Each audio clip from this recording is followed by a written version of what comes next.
This week, we've got Chris of OneS Plays on to tell us his journey into games. This is the Good Game, Bad Game podcast. This is a song I wrote about the Good Game, Bad Game podcast.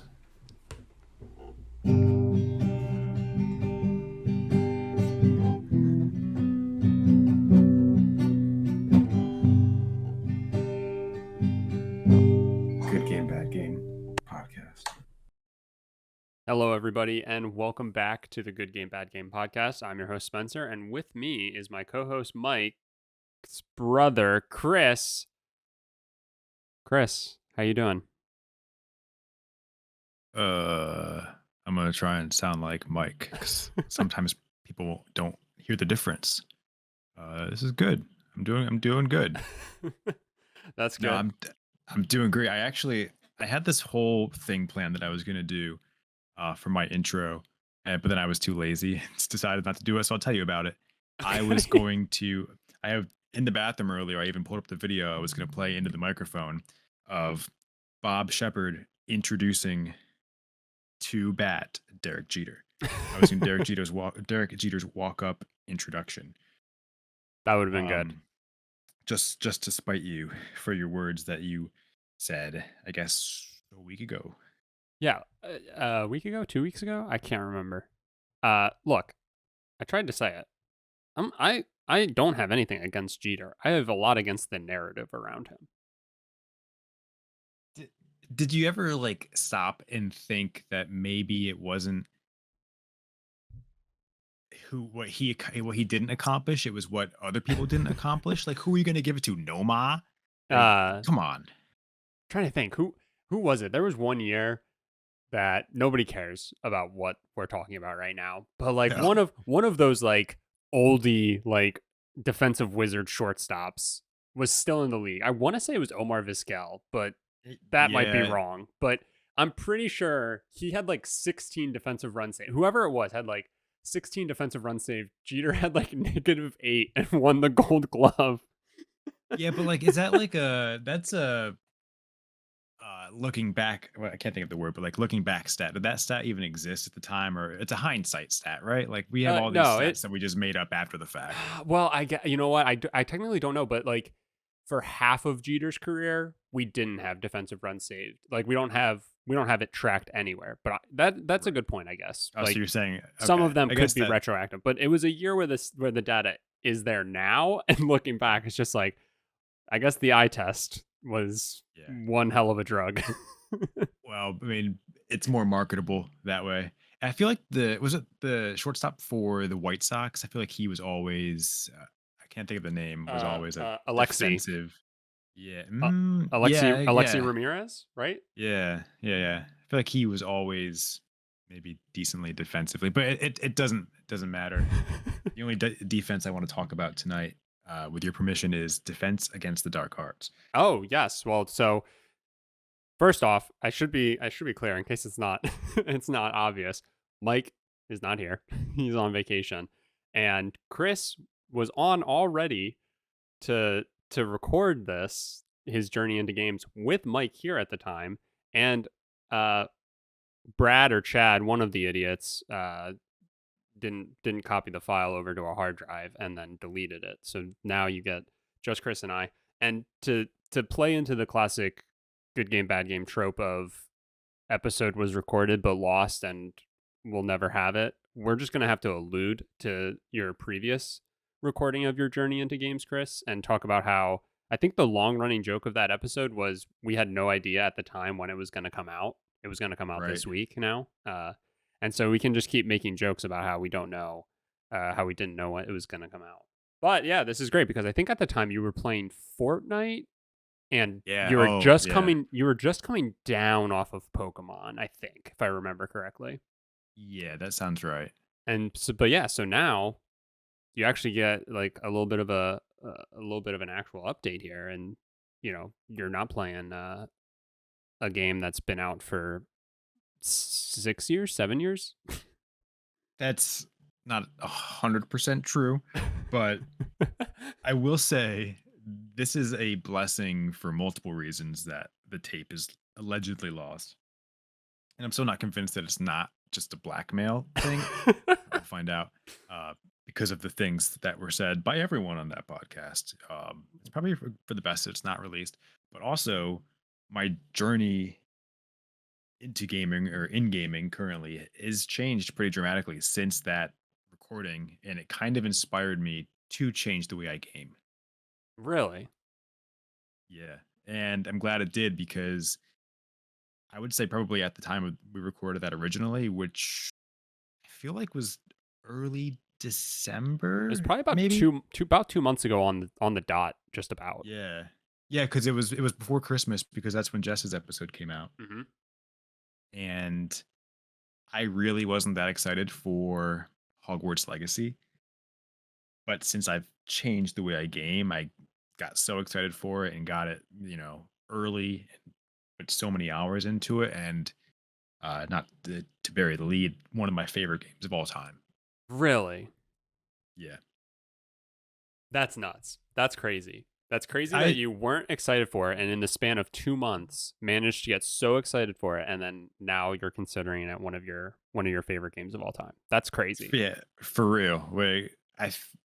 About the time we recorded, we watched like the update they released. It was like the 45-minute gameplay Hmm. trailers and kind of walkthrough. And I just thought to myself, oh yeah, I'll just watch Jess play this. I know me, I'm not gonna be able to commit time or get into it for the amount of time that's gonna be required.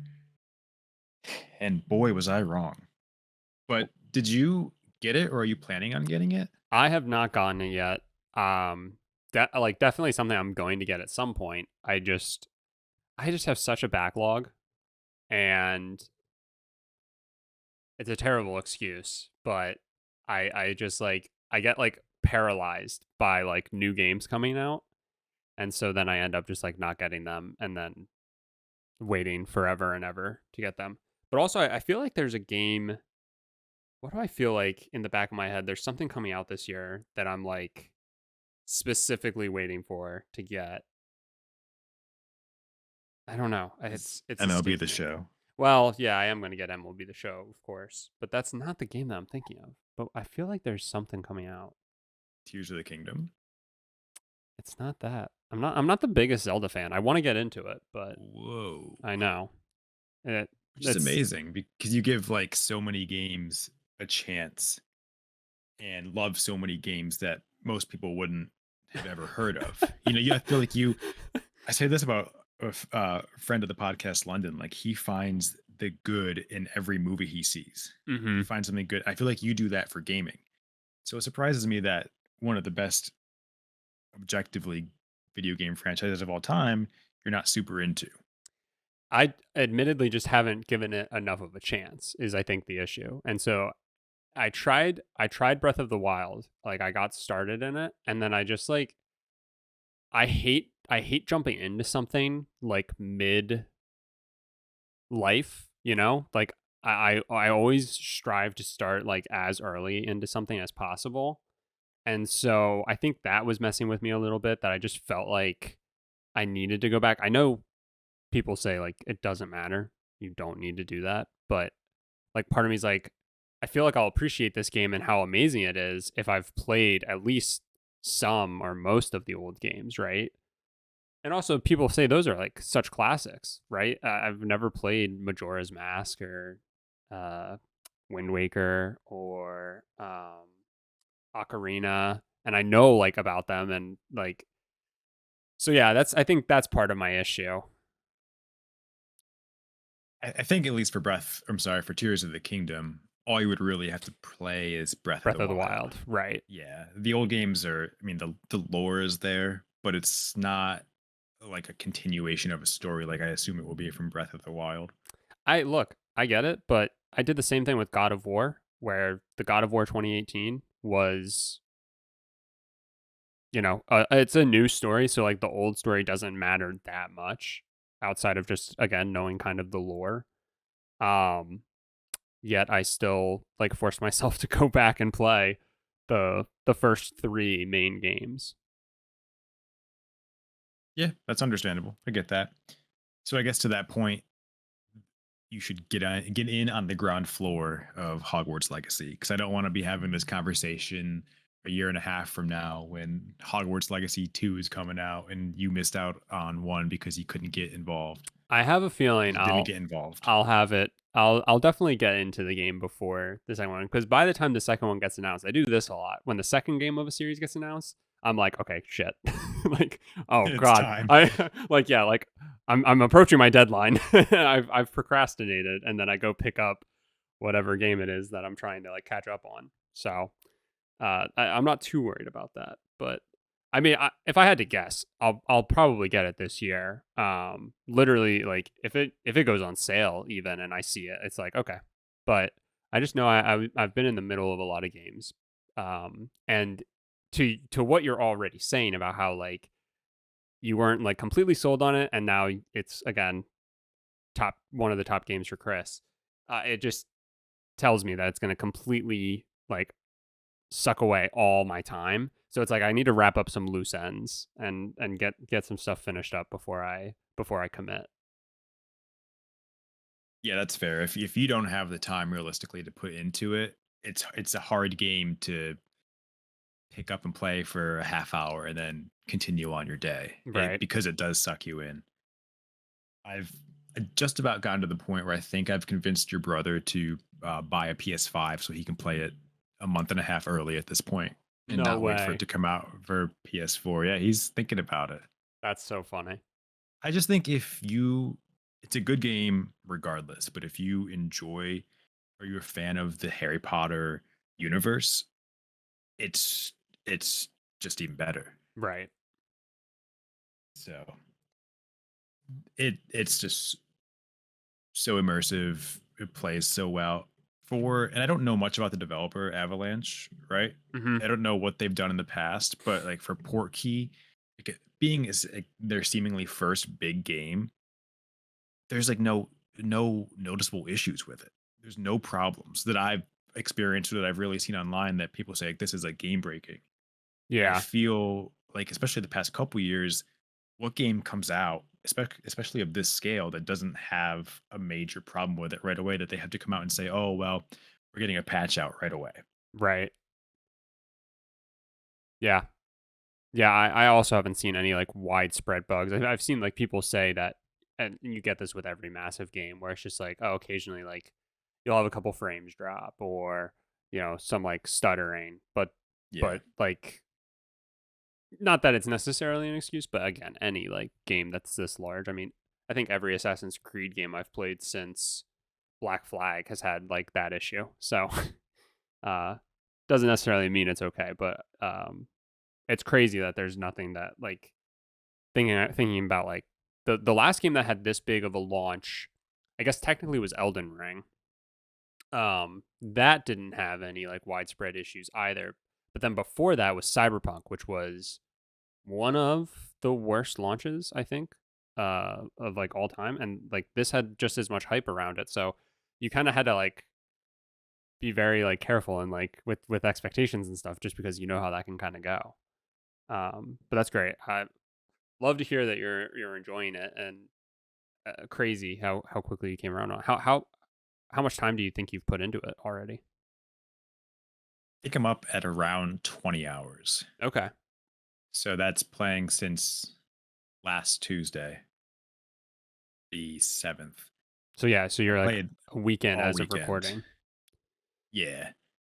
And I don't even know if I've scratched the surface, maybe like a quarter of the way through the storyline. Nuts. But That's there's just crazy. so much to do, and as I mean, you would appreciate the challenge tracking and the collectibles tracking. It's also organized that it makes it even like more fun to do because you know exactly what you're looking for, how many you have, and how many total you need to get. So, but that's enough about. I can keep talking about it for an entire episode. That's how much of a believer I am in it right now. That's So awesome. that being said, whenever you have that gap and you think to yourself, well, what can I play next? I think you would thoroughly enjoy it. I have a pretty busy life from now until I want to say like July, but then I'll be coming back down from busyness, and I'll have a lot of time to. I mean, I still have plenty of time to play video games. Don't get me wrong, but uh, maybe that's when I have a lot of travel and stuff, and that'll be the end of it. And so maybe that's when I'll finally pick it up. I look forward to hearing your thoughts. I look forward to getting my hands on it. But what else? What else have you been playing? Or has that I mean, yeah, it's only been out for a week. The last time you were on was like back in December. I mean, go crazy. What else have you been Go playing? crazy. Okay, so our last conversation that on the record never happened. I still play Fortnite, but I've kind of limited myself. Every week, every Wednesday night, I play with friends, Okay. and for the most part, I try to limit it to those like 4 hours a week. I'll play a couple games here or there. Pre Harry Potter, between our last conversation and Harry Potter, I'd Hmm. play like in the mornings, but it didn't take up my entire life because I got back into The Last of Us 2 Oh yeah, because the show I'm assuming is kind show. of what got you Yeah. back into it. Nice. I watched the first episode and I'm just sitting there watching this episode and I'm having flashbacks from Last of Us 2 and just thinking to myself, why didn't I finish this game? I really, really want to finish this game to know what happened in the story. Yeah. And I hadn't really played since it came out in June of 2020. I probably played it for a month and burnt myself out and hadn't really picked it up since. At the time, I had gotten about halfway. I had just gotten Yeah. to Abby's story, and Well, yeah, I, that's what I was gonna say. Like, not to get too like, uh, not to give away anything, too much about the game. But there's a huge shift right in the middle yeah, of the game, right? right, Um, where you start getting like Abby's story, and it like it the entire build up to the first to the through that first half is just like one step up, one step up, one step up, and you're just like getting more and more like holy shit, like this is getting so intense, and then it like hard cut, stop, and then it goes okay, like Abby, and it like really slows back down, and like I yeah, still think like the way they told it is amazing, but like it's not hard to imagine why somebody would like drop off at that moment and then like find it very hard to pick it back up again. But I'm so happy that you did. yeah. Me too. Like it was enough time to not have played it that once I relearned the controls, which really weren't that complicated, Hmm. it was kind of like learning the story again. There are actually some moments in the game where I'm not going to spoil anything, but like bad things had happened, and Hmm. I had like this blackout moment, and I'm like, oh no, because I was like, did I do that? Hmm. Because they make you feel for both sides. Yep. So I'm sympathizing with Abby, and something bad happens, and I'm like, wait, I hope I didn't do that because at this point I like Abby. So, but yeah, so I finished that story a couple weeks ago, and really glad I did. And I played and beat Super Mario Odyssey, which was another game Oh, that nice. I got when I first came out. My issue is I try and like collect every star, every moon, everything like Yeah. right away, and I just get burnt out. Yep. And then once I get burnt out, it's game over. So I said, no, I'm just going to play through it again. I'm just going to get the stars and the moons as I see them, and I'm going to progress the storyline. Love the game, amazing Yep. game. So yeah, it's been the first journey through gaming recording really did affect my life in a silly way. That's It made me it made me self reflect and realize like, I'm wasting all this time not playing all these great games and not having that long term satisfaction of completing a game, just getting that like quick fix of a Vic Roy. mhm. Mhm. That's the kids say. I would never say Yeah. That's that. great. I love it. It's so funny Yeah. that shift has happened over 2 months. That's awesome. The first GGBG success story. Yeah, I love it. Although nobody knows that you were a failure beforehand. They just know No. they just know what you are now. Exactly. They'll have to trust us. All right. let's get into the actual journey into games. Yes. Which it'll be interesting to see how this goes because you kind of know the questions, though it's been 2 months, and you know you had a practice run, so now you get to be perfect with these questions, and don't say the things that you were saying during question 2 last time. All right, if we could just avoid saying those I'm things, so I don't have to lose this I'm just recording as well. saying just saying I wouldn't have voted for him. All Just right, kidding. all right. Um, let's kick it off with you've given us a nice little view of your current gaming story, but kind of give us the lowdown of how your gaming patterns and everything evolved basically from start to today. Sure. I think my first video gaming memory is Pokemon, which is fitting, and Mhm. that's just been my entire life, really. I just remember playing on the sepia gray Game Boy, Pokemon Red.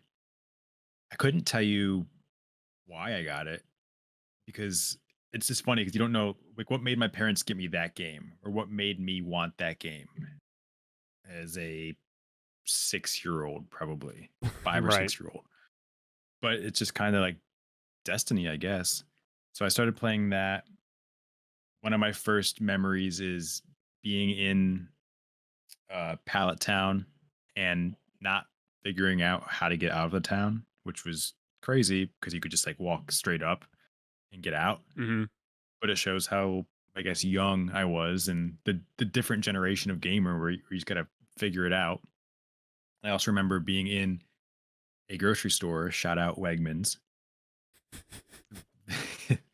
They're not paying for this, but I love them very much. And I just remember my Charmander evolving into Charmeleon, and again being a child and having no clue what was happening. But because of that, like it is a core memory of mine. Right. That's So so it's funny. right. It's just interesting. And then as I grew up, I still played Pokemon, and I got introduced to other games and other consoles. Probably the second biggest type of game I got into was like the fighting games, like Tekken. Okay. I think I had a friend in elementary school that had Tekken 3. We would play it at his house all the time. And that led me to getting Tekken 1 and Tekken 2, which my dad enjoyed those games, so it kind of worked out. I remember just putting in tons of hours and sleepovers at Tekken, and then Tony Hawk. Like everyone played Tony Hawk when they, you know, as our age now, as millennials. Mhm. Everyone played Tony Hawk. And then just the Nintendo era began with Smash Brothers and Mario Kart and Mario Party. And that's like when I really started playing with Mike. My brother, I don't know if you know that, Spencer. Mike's my brother. Uh-huh. Yep. So yeah, just playing games like that and having building core memories, playing on the GameCube, finding all the Easter eggs in games, unlocking all the Smash characters, and just doing all the silly stuff you could do in Smash. And I'd say the most like unique game that we played was 007 Nightfire. Yes. Hell yeah. That that game, everyone talks about GoldenEye. And side note, I downloaded GoldenEye on the Switch when their expansion pass thing this past weekend because Jess Mhm. was playing Hogwarts and I couldn't. And I was panicking. I didn't know what to do with myself, so I'd say, I'll try this. Dude, I played like 30 seconds and I quit because I, you it. I'm so used to using two analog sticks to look and move Yep. and aim and shoot, but My brain can't comprehend how you move in that game. Uh, so I quit that. So anyway, Nightfire just so much better, and that game was so fun, and that probably was my real introduction into shooters Mhm. in high school when I got my first next gen quote unquote console, the 360. Played Black Ops and surprisingly actually got Jess addicted to Call of Duty Black Ops. I don't remember if she mentioned that in her journey into gaming. I think she did, Yeah, I'm but trying to that's think, probably yeah. like the most surprising thing that I got her into because I got her into Skyrim, which if you know Jess, that's not a Yeah. huge surprise that she got hooked Yeah. on that. But I took my Xbox over to her house and we just started playing Black Ops multiplayer, local with bots, and she was hooked. Like we just played that all the time, Hmm. which is so funny to me. And I wish it stuck a little more. Jess, if you're listening, I wish it stuck. Just kidding. You want I her to love you. get back on the Call of Duty grind? I do. Yeah, we need to get a Warzone squad going. I'll give her credit. She in the summer she will play Fortnite with us. She'll be our fourth squad member. So That's she nice. she's she's a real one, you know. And Absolutely. then I think I mentioned in my original interview that my gaming habits become very like one dimensional. When I get hooked on a game, I get hooked on a game. And before it was Fortnite, it was MLB The Show. Hmm. I mean, you know how that feels. Oh yeah. From high school to, after college, basically, honestly, until Fortnite came out, MLB The Show was the exclusive game that I played most. I would just put hours and hours and hours into the show. Got it every year on release day and just played the crap out of it. But I really haven't played that in I bought it like the week of the pandemic. When the pandemic first started, I was like, all right, I'm gonna buy this game so I have something just in case everything goes to hell. But then like the next day, Warzone dropped. I never played it. I never played it, man. That's nuts. Yeah. It's like all these poor timings that just kill video games for me. But when Fortnite came out in 2017, I got hooked on that, and I shared a tweet a couple weeks ago. That I didn't have this information from my original interview, and I don't know what the number is, but the amount of time that have put into Fortnite is sickening. I'm gonna try and pull it up here. But that game just changed my life. I have never been so addicted to a game, and it even Warzone. When Warzone came out, I moved away from Fortnite into Warzone, and same thing. I just love battle royales, but Hmm. Fortnite just is near and dear to my heart. I mean, every now and again, a game will come out that just will hit with you that has such good replayability and like a battle royale or like Black Ops wasn't a battle royale, but like that's just a an online shooter that just like you constantly can just like keep jumping in and playing. Sports games are like that, right? Where you'll stop and you'll look up and realize the amount of time you just sunk into them, and it is ridiculous. Like every year I see it for MLB The Show. Like I get it in like the PlayStation wrap up, and every year I'm like, God, what is wrong with me? Like how? But I'm It's curious how much have you put into Fortnite? I'm I'm very trying to curious. scroll down. It's got to be around here somewhere. It Or do you remember like it's a rough number? I'm trying to think. It was hundreds. It was almost a whole month's worth of gaming, I think. I want to say it was like almost 30 days. Like 30 days worth of 30 24-hour days, right? Like cuz I'm guessing it's in hours. Right. Yeah, it might have been even in oh, here we go. I got it. Does this have the time? No, this is oh yeah, here we go. 557 hours. So that's about a whole month. Yeah, I mean that's 20 it's 23 straight days of playing. Which when you think of it that way, it doesn't seem like a lot. Because think of like how many times that you've just played a game for, sitting at 8 hours in a sitting. Well, right, but like that's 8 hours. So it was Yeah, you that's said true. you said it was 557. 557, So yeah. if all of your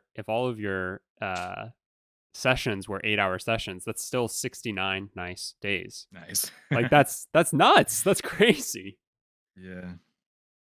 I am a top 6% in the world and wins though.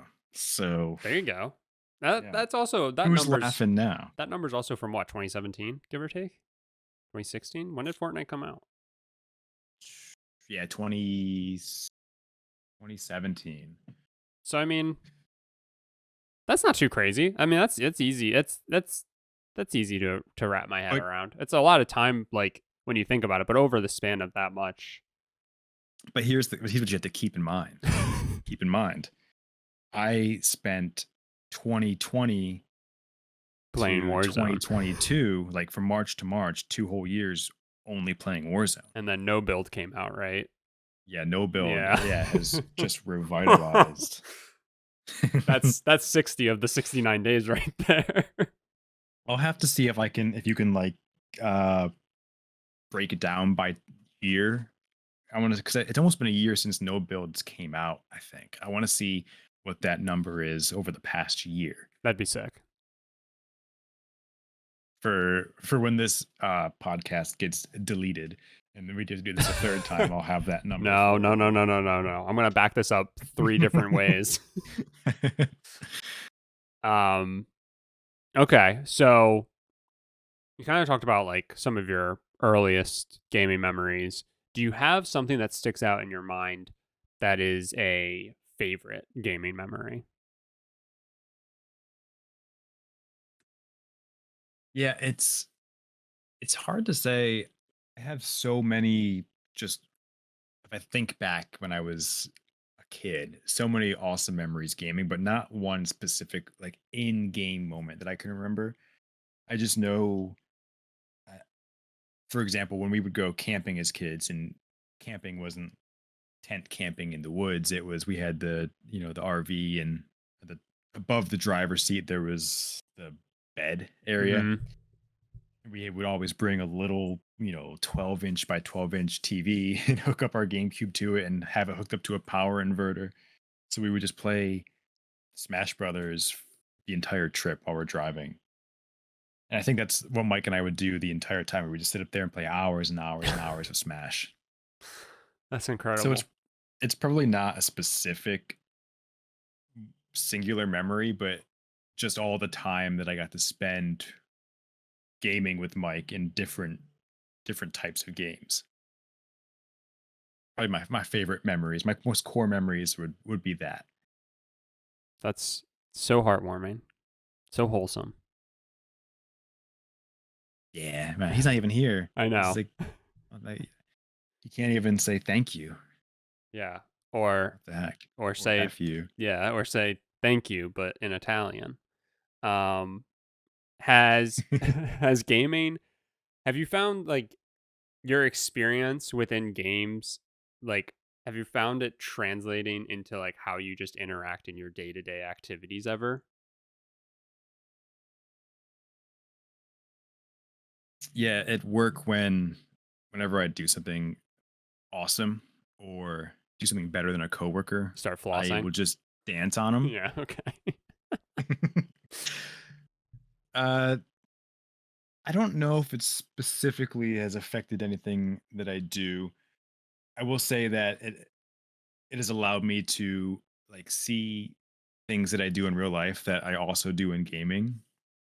That like, oh, this like completionist thing that isn't always good. Mhm. I realize, oh, I do this in gaming too. I should stop doing that because that's what causes me to not like games. Like I don't have to do everything in a game, much like I don't have to do everything in life, if that makes sense. That's perfect because, like, if I remember correctly, Jess is very much like me, where she feels the need to do every possible thing that she can do within a game. So it really seems like you two are truly perfect for each other. We are, except when we both want to play Hogwarts Legacy at the same time, and Yeah. Guess you have to buy hitting another. me Guess you have to buy another PS. Yeah. PS5. But that's the thing. I couldn't. That's one thing I'm really bad at is restarting. Hmm. And that's why I just for Last of Us 2, I just picked it up. I said, I'll just learn.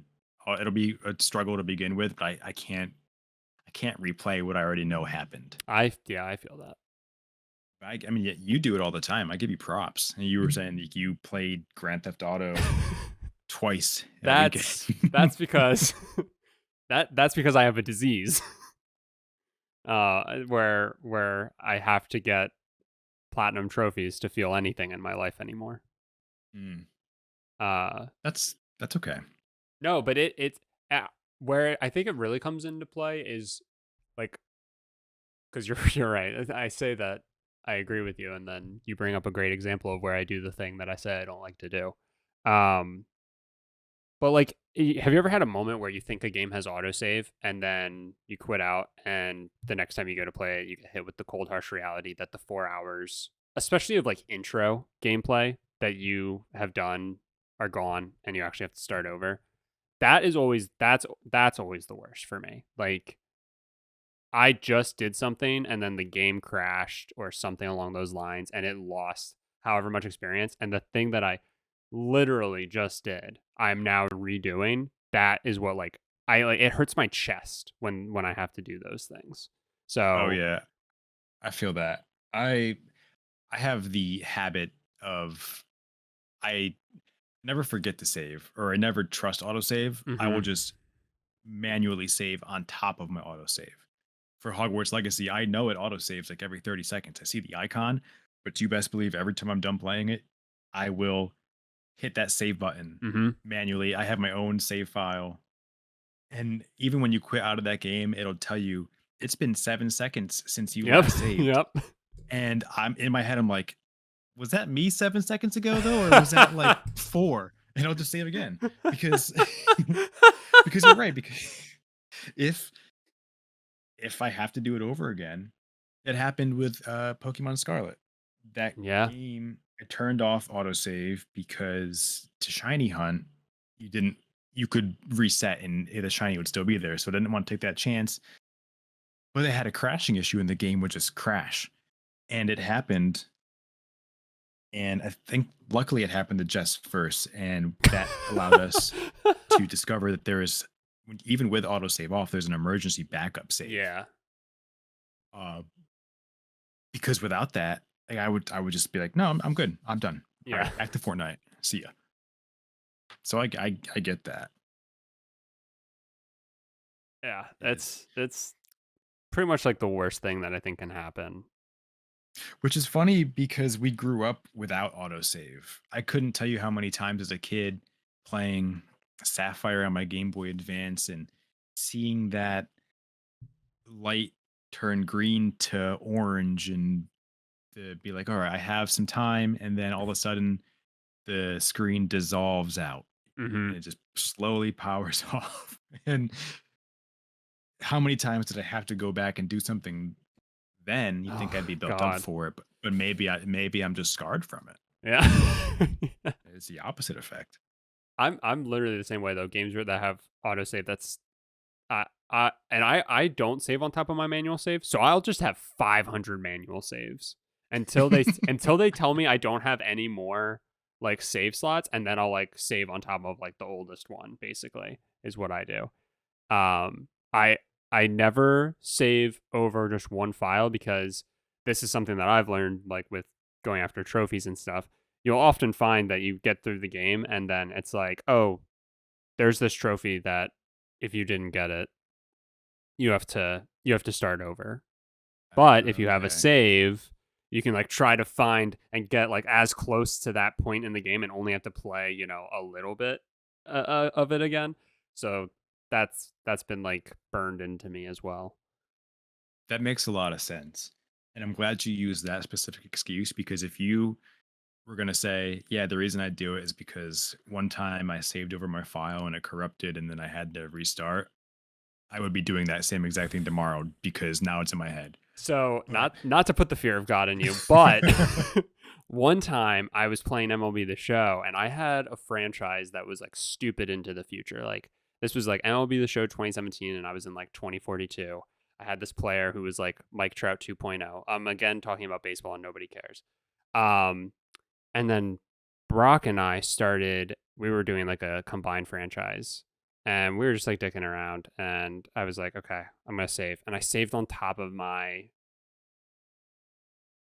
like, however many years franchise that I had. And it like I just had like I just felt sick. Like I just had a knot in my stomach because like there's no getting that back, right? Like you couldn't make any of the storylines and championships happen perfectly again.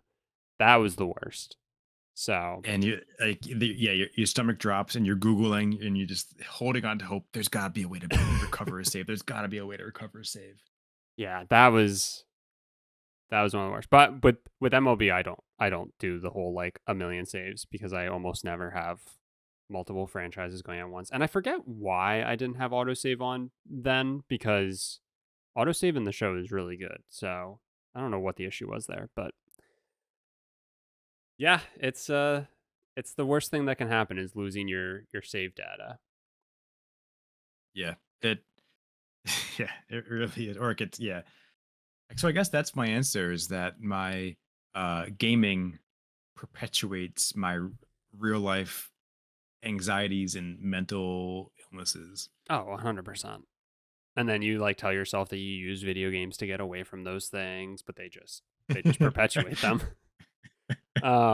Yeah, so do you ever find that you're working on like Microsoft Word and you save like a million times before closing out? You just control S, control S, control S or Oh my command god, if you're an Apple user.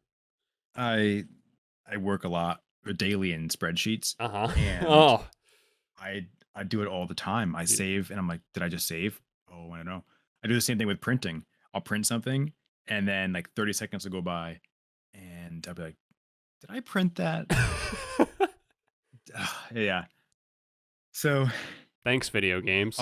art imitates life. Or life imitates art, whatever the hell the expression is. Well, what do you think art or specifically gaming will look like in 10 years? I think it'll be I think mobile gaming is going to take the biggest step forward. Okay. I think within 10 years we'll have on our phones console level gaming ability.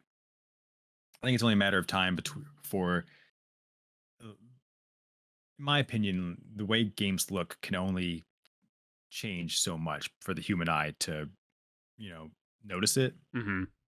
So smaller devices are going to catch up to bigger devices in terms of just basic looks. I know frame rate and stuff like that will probably always be better on PC and console. But I can just see mobile games like being able to play Hogwarts Legacy or any game ever made on your phone from the cloud and have it look just as nice as it would be if you were playing on a 4K monitor on your PC. Mhm. I don't buy into the hype of VR. Everyone says that's the future, but I think it's getting too expensive. I think the PlayStation VR 2 is kind of an example of that Mhm. because like what Mike's debate is he has to buy a PS5 and the VR to just gain access to that. Right. And I'm sure it's going to be great and it's going to be fun to play, but I already have the PS5 and I still have no desire to dish out $600 for VR when I'm probably only going to play it for a half hour on New Year's Eve. No, I So get that.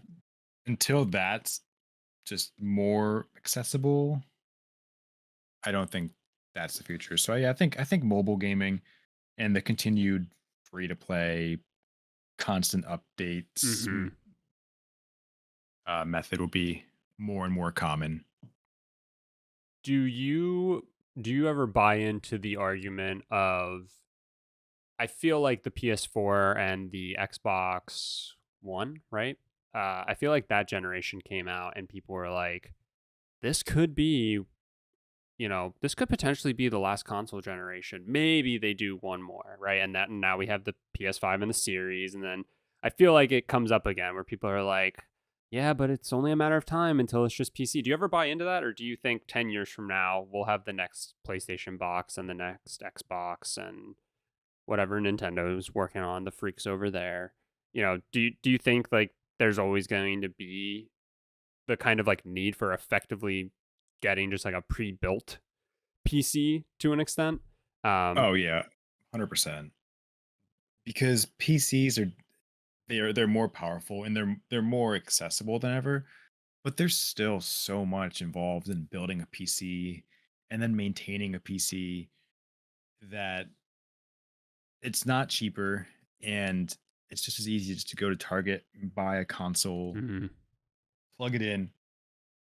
And for 90% of gamers, you don't need 240 hertz and you know a curved monitor and stuff and zero ping. Like most gamers are casual, and I mean we have this PC and it's great. It's probably more powerful than our PS5.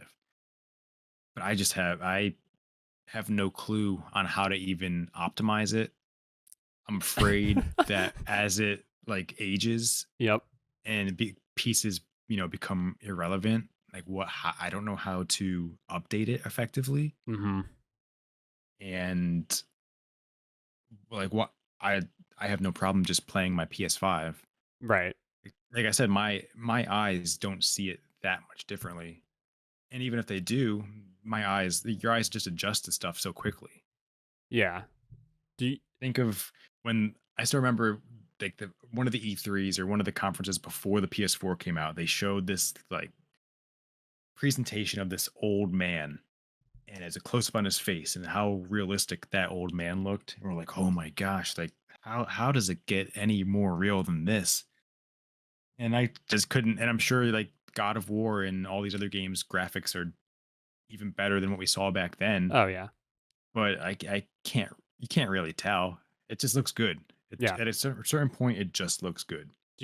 I I love that you brought up the whole like you're not good at like optimizing the PC. Like you don't know how like to get all the perfect settings or whatever. I feel that way on the PS5. I'm playing a game and then like halfway through I'll be like, does this not look as good as what people are showing me online? Like what's going on here? Why does my game look a little extra foggy or like I feel like I already can't do it. So I'm like I don't think I would get the crazy, to your point, the crazy benefit of like, oh, look how great this looks. Because I'm already looking at it. I'm like, yeah, this looks good. I'm like, Yeah. it's fine.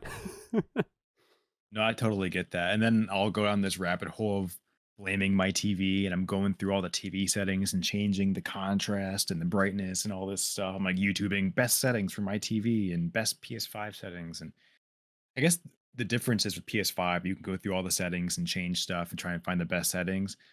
You're not going to break anything. Right. Yeah. Like if I do that on my computer and just press one wrong button, it could be done. Right. I could just mess up everything. I could delete recordings and stupid stuff like All right. Whatever. No, it's great. Consoles are just so curated. I definitely agree with you that kind of seems like there's always going to be a place for them. They're still relatively affordable. Hmm. They're easily accessible. They're easy to set up. And like if you're shopping for your kid, it's easy. You just buy it, you plug it in, it's like every other device. Buying Right. games for it, buying is easy. Like think of as a kid asking for a game for Christmas or a holiday. You just, can I have this game for the PlayStation? All Yep. right, I'll just go to Walmart, give me this game. Like how how do I ask for, I don't know, grounded on from Steam? Yeah. I mean, you could get a Steam gift card. That's not that hard. Yeah, and grandma's gonna I'm gonna unwrap a present from grandma and it's gonna be a curtain steamer or some shit. A curtain steamer? Yeah, Yeah, maybe. All right, what maybe. else do you steam? What else do you steam? Clothes? I don't Don't know. you steam your Huh? clothes? Like your clothes, right? You iron your clothes? Yeah, I guess That's yeah. steam. Well, Yeah. I don't know what I don't know what a You know what? steamer When I is.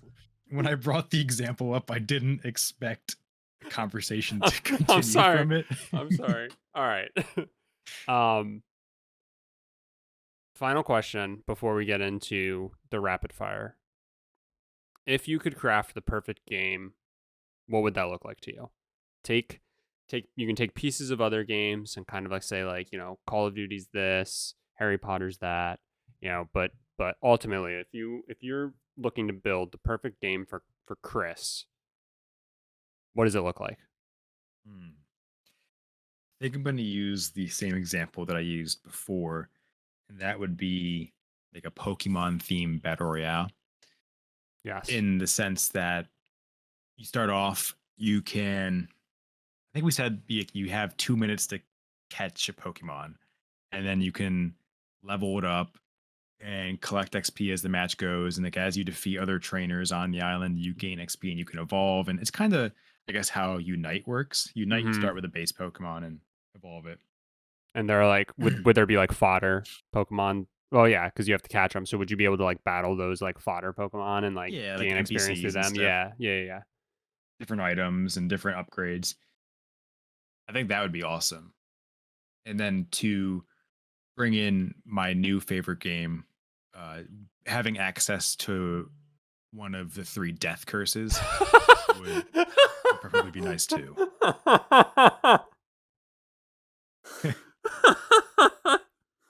Oh my god.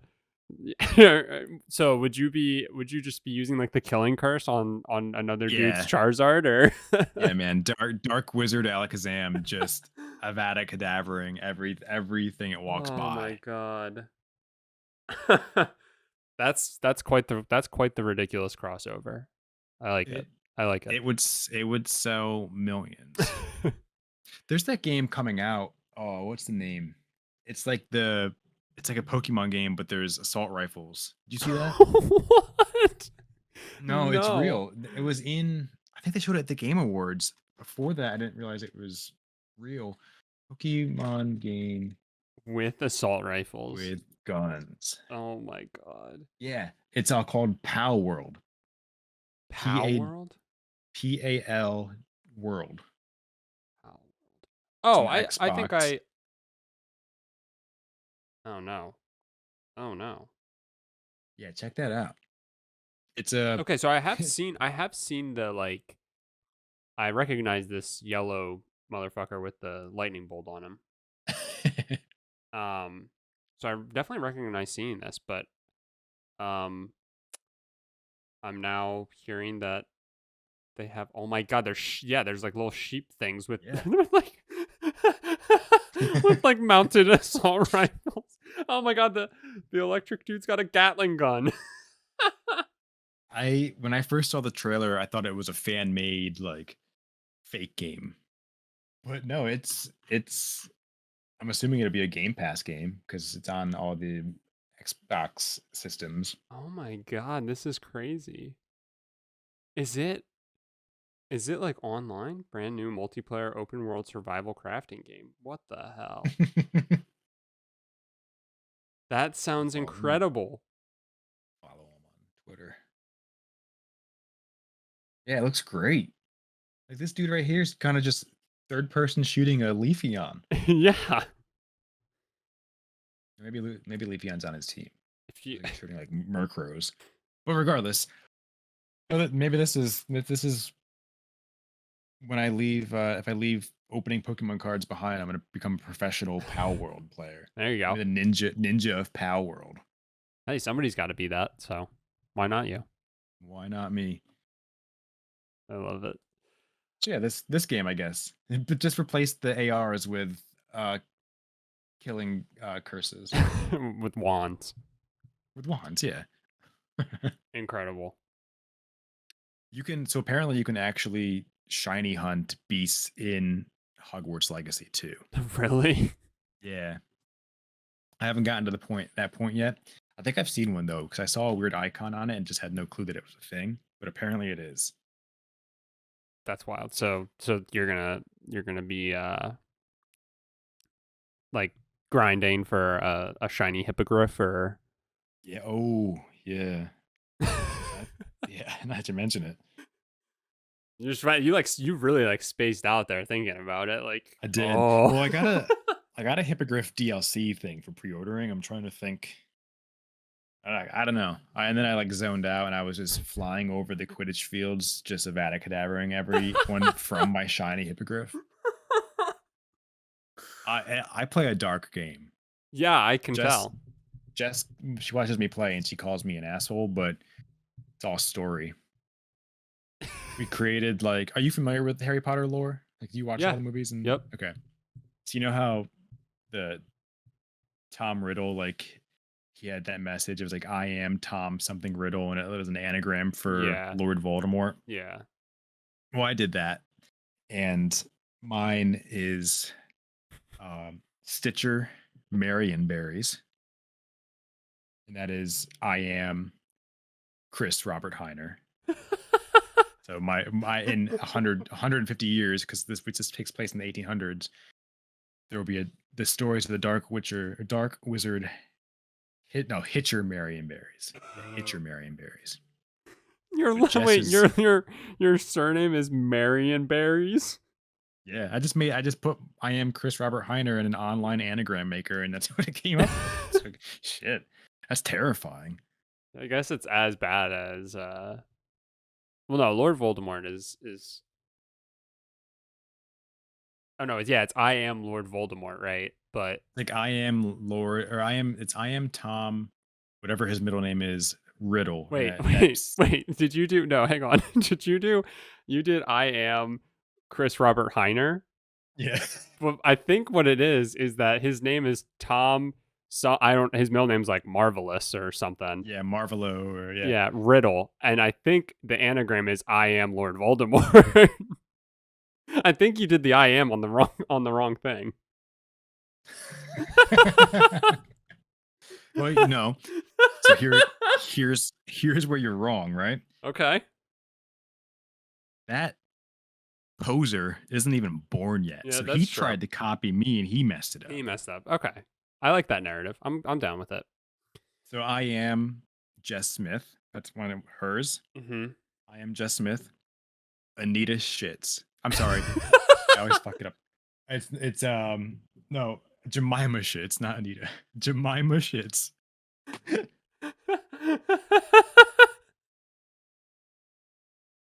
So don't mess with us, man. All right, I'm scared. Although I'm really only scared of you because it sounds like Jess isn't being a dark witch. No, she's not. She's being nice. That's good. Eh, All right. Are you ready for the rapid fire? I am. All right. So listen, you've technically been curated these before, so I expect you to actually go fast here. All right. And I just wanna be clear. It's a speed round. It's rapid fire. It's not about Okay. it's not about being right or having the perfect take on some of these questions. It's just about being fast. All right. I can do that. All right. So without further ado, Chris, are you ready for the rapid fire round? Yes. All right. Okay. And away we go. Best gaming generation. GameCube. Worst gaming generation. Wii U. Best game of all time. Fortnite. Worst game of all time. Digimon Survive. Is this the 121st episode of the podcast? No. Who would win in a fight, Arthur Morgan or Joel Miller? Joel Miller. Okay. Favorite console of all time? Switch. Least favorite console of all time? PSP. What is the best value in all of gaming? Game Pass. Favorite game series? Pokemon. Best gaming snack? Doritos. Who would win in a fight, Joel Miller or Arthur Morgan with a golf club? Joel Miller. He's not making the same mistake twice. Biggest That's game. one that I got right this time. I Yeah. knew the reference this time. Biggest gaming regret. Buying Digimon Survive. Fuck I Mary. didn't talk nearly as much crap on Digimon You did Survive this not. time around. You did Fuck that not. game. Fuck Mary Kill Nintendo, PlayStation, Xbox. Ooh, marry Nintendo, fuck Sony, kill Xbox. Who sings the 2013 hit Radioactive? Imagine Dragons. Imagine dragging these nuts across your face. Have you played Immortals Phoenix Rising yet? Yes, but not to its completion. If you if you could live in any video game world, what would it be? Hogwarts Legacy. Okay. All right. Let's see. I'm going to look at the judge real quick. It counts. All right. If you could only play one game for the rest of your life, what would it be? Fortnite. And that's game. You're done. Good job. That was good. I don't know. Yeah. I don't know about that one, man. I don't feel good about that. Didn't feel as Fortnite good? answer. No. You're right. You didn't talk. Look, we're set to wrap it up, but I'll give you, take a minute or two, get on your soapbox, and let us know about Digimon Survive. No, because you put me in my place with it a couple weeks ago on Twitter, and I'm just not gonna. I don't know. I put so much time into it, and it was just so much talking. It was so much fucking talking. 90% of Google users have been wrong before. They'll be wrong again, Chris. It's okay. All right. No, okay. So my I can't think of the word. Pop culture equivalence to this is that Everything Everywhere All at Once movie that's winning all the awards and everyone thinks it's the best movie ever made. That movie. Oh no, here we go. I hated that movie. I fell asleep during it. I thought it was just really boring. I just think it was really boring. And Digimon Survives the same thing. Come at me, hit your Marion Berries. Ain't playing no games. Well, Chris, that's all we have time for. No, this is why the other one got deleted. I realized on the same. We almost made it, but yes, I am also going to have to delete this one. Damn it! No. This comes out in 2 days, so I will be so careful with it because I don't have it in me to record another goddamn episode of this podcast.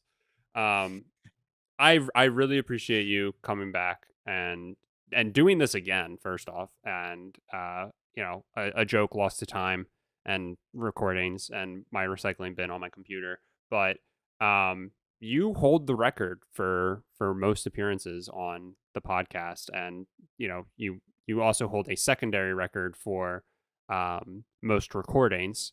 So it'll take somebody. I mean, hopefully, I don't lose anybody else's recordings. So, I think you've been on 4 times, and this is our 5th recording, if I remember correctly. And every time it's an absolute blast, and really appreciate you taking the time when you do. Yeah, of course. Thank you for having me yet again. Of course, it was an accident. Of course. But Well, it's a just happy fun. accident. Yeah, that's all mistakes are. Just happy accidents, you know. But before we go, real quick, let everybody know where they can find you. They can find us at youtube.com/OneSPlays. We're also on Twitter, Instagram, and TikTok, all OneS Plays, but really peep that YouTube channel if you like Pokemon cards and married people. Yes. And you do that with, we alluded to her a couple of times, Jess, your wife. Yes. And if you haven't listened, if for some reason this is the first episode you jumped in on, or you listened to this one and missed Jess's journey into games, definitely go back and listen to that. Jess was an absolute treat as well. These are my favorite episodes, and I plan to just keep messing up recordings so that Mike inevitably can't be here for when I do them. I see what you're. This is like the start of your solo adventure. I get that. This is your Justin Timberlake moment. Yeah. Yep. That's exactly what I was thinking. Thank you, Chris, and to everybody listening, thank you as well. I don't know, Chris. If they were gonna share it with somebody, who should they share it with? Share it to the kid that you hate the most in potions class. There you go. That's perfect. Um, Thank you all so much for listening, and we'll talk to you next week.